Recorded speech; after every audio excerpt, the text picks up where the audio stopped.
The F-150 is and has been one of the most popular vehicles in North America for good reason. It packs a lot of modern amenities, sophisticated safety systems, has a spacious interior, and from generation to generation, it gets continually more refined and more efficient. You really can't doubt the F-150's abilities, and for the 2018 model year, we finally get a diesel, a 3-litre turbocharged Power Stroke engine. I actually did test out a 2018 F-150 previously with the 5-litre V8 with this same trim level as well, the Platinum. So I'm going to point you towards the video of my younger self, and he's going to take you through everything that you should really know about this truck. We'll gloss over it slightly, but what I really want to focus on is this diesel engine and find out if it was worth the wait, but critically, if it is worth the $7,000 premium over the 3.5-litre EcoBoost V6.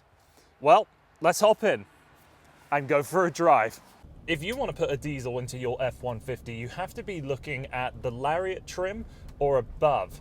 And with all of the equipment that you see in this vehicle is the same that you can get in any of the other engines. There is no restriction really on what you can and can't get because you're in a diesel. So for the technology, we're looking at the 8-inch touchscreen that has Apple CarPlay and Android Auto. I've got a digital instrument cluster in front of me, collision warning, blind spot monitoring or assist, adaptive cruise control, automatic parking, lane keep assist. So how can you tell it's a diesel? You have the clear indicators like that exhaust pipe and the badges there on the doors. And if you have your truck equipped with the remote start, you can hear that distinctive rattling of the diesel, but it isn't unrefined or unsophisticated. It's just how a diesel sounds, quite frankly.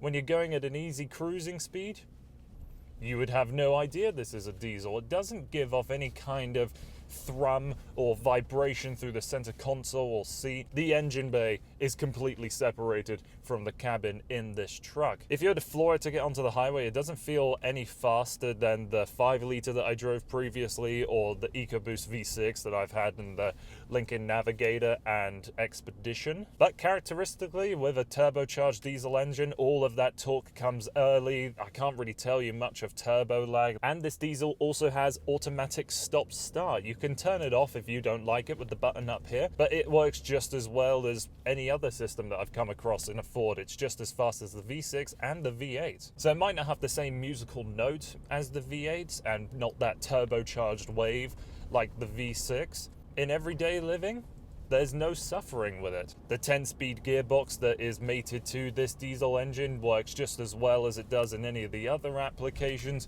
Quick to respond. You have different driving modes like you do in the other F-150s that you can change with this button right here. And then you have the ability to change gears manually with that little rocker switch there too. Okay then, it's time to now discuss, is the $6,900 premium of this engine over the 3.5-litre EcoBoost V6 and a $7,650 upgrade over the V8 justifiable? Is it worth it? Well, let me pull over for a second here because there's a lot of stats to spew off with this truck and its competitors. So let me pull over here and I can grab my handy notebook of numbers as the engine turns itself off very nicely. Okay, right, so the things that you need to know when it comes to the diesel is that it doesn't have any number bigger comparing to the V8 and the V6 except fuel economy. Fuel economy overall is about 30% better, and with this one we have 250 horsepower, 450 pound-feet of torque. We have a maximum towing capacity of 11,400 pounds and a maximum payload capacity of 1,940. Now, when I put up the numbers of the V6 and the V8 beside, you can see that the V6 gets 375 horsepower, 470 pound-feet of torque, 3,230 for payload, 13,200 for towing.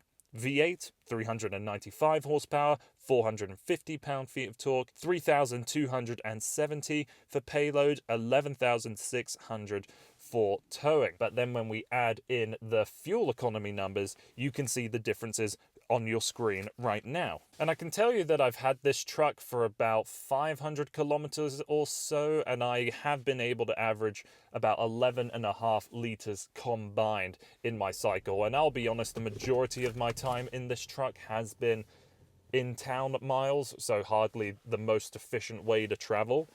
But the problem that we're facing is cost, because when we consider the price of gasoline and diesel, in my town right now, my local Shell, it goes for $109.9 for regular gasoline and then $133.9 for standard diesel. So that's about a 24 cents difference that is accommodating for, give or take, 30% efficiency overall of what the numbers claim. Right, so let's bring up the numbers again. Let's say you do 50,000 kilometers of driving a year on the combined cycle for what the Ford has claimed for diesel and for their V6.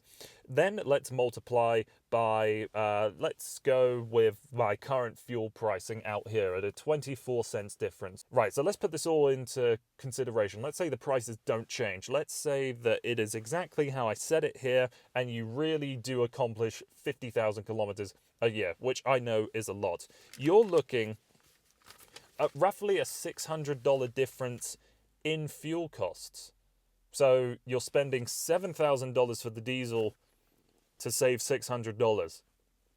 That doesn't really make sense. So taking the numbers of the V6, excluding fuel economy, again, the V6 is the better engine. But if you really are able to witness a 30% improvement in fuel consumption for this diesel, then you're a better driver than I am, because in my time I've been able to average around 11.5 liters for every 100 kilometers. A lot of my time here has been spent in town driving, so not the most fair way to compare numbers, but again, we are talking about you following that EPA cycle exactly. Right, so let's play this theoretical. Gas and diesel prices stay the exact same. You do drive this vehicle 50,000 kilometers every year, $600 into $7,000.